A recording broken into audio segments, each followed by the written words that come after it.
Today we're going to learn about professional dress. The way that you dress can have a major impact on the first impressions that you make when you meet new people. And first impressions matter. So when you're engaging with a professional for the first time, it's a very good idea to make as good of a first impression as possible, and the way that you dress can impact that very much. Learning about professional dress now can help you so that you're more prepared on your first day as an intern. And eventually, after you graduate, when you accept your first full time job and you know what to dress and what's expected. So, today we're going to discuss 3 different types of professional dress. The first is business professional. Then we'll discuss business casual, and we'll also talk about smart casual. We'll take a look at the different types of professional dress. We'll discuss when they're appropriate to be worn, what to wear, and a couple of things to make sure to avoid. So let's begin with business professional. Business professional is typically worn in the most professional types of settings. So this includes events like career fairs and also interviews. Business professional is the most formal type of business dress, and it usually includes a matching suit with a jacket and pants or slacks that match. When you're dressed business professional, you are dressed to impress. When in doubt, it's always better to overdress. Here are some examples of business professional dress. You can see the match suits. They look clean, crisp, and very professional. Some of the key components of business professional dress include the jacket with matching slacks, pants, or a skirt, a tie with a button-down business dress shirt, and also dress shoes with a matching belt. A couple of things you want to make sure to always include if you are dressing business professional is a jacket with a matching pants or skirt, a tie, dress shoes, and a nice blouse or button-down shirt. Things you want to avoid. You want to pay attention to the fit of your suit. You do not want to wear a suit that is too small or a suit that is too large.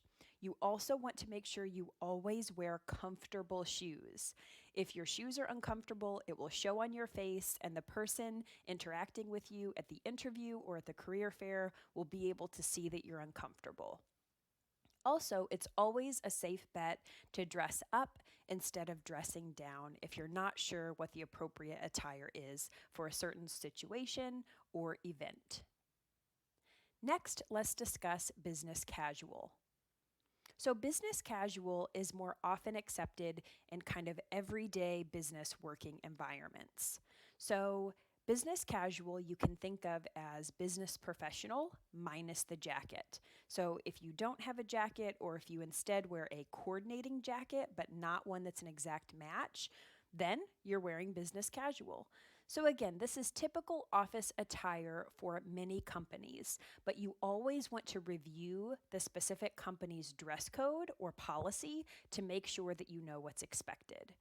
Business casual for some firms may be an everyday occurrence, whereas others that have a more professional dress code may only allow business casual for days such as business casual Friday, for example.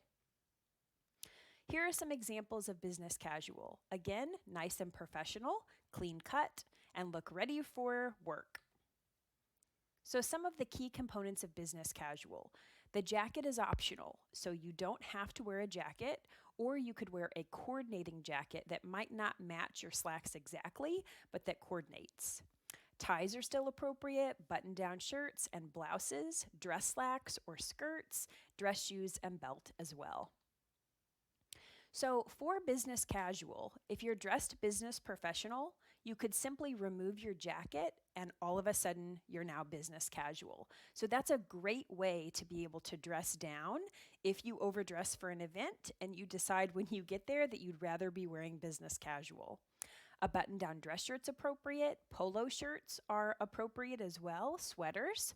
A couple things to avoid for business casual dress. You want to avoid graphic t-shirts, tennis shoes, and generally you want to avoid jeans as well. Next, let's talk about smart casual. Smart casual is most appropriate for outside work events. So, this may be happy hour or something that you're doing with coworkers outside of the office, depending on your work environment. Smart casual is casual for a business setting. So, I want to differentiate that this is not the same as casual dress that you would wear on the weekends or in the evenings at home. Smart casual may be appropriate work from home attire if you have a firm that allows you to work from home and depending on what their specific dress code outlines. Smart casual may be appropriate for casual Friday or after hour work events. Here are a couple of examples of smart casual. So while you can see that these are not as formal as the first two types of business dress, they still look nice and professional and appropriate for a business setting. Smart casual still includes a nice top, slacks, whether it be dress slacks or a nice pair of jeans, a belt, and professional shoes as well. So, some acceptable types of clothing that you could wear for smart casual include khakis, polo shirts, sweaters, and professional jeans. This typically means a darker wash, and you want to make sure that they are free from rips, tears, and holes.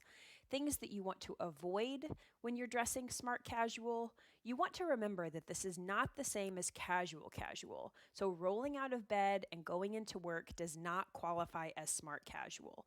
You want to avoid shorts, leggings, and you want to make sure that you still put effort into your appearance and how you look when you're dressed smart casual. I also want to talk to you about a concept called dress for your day.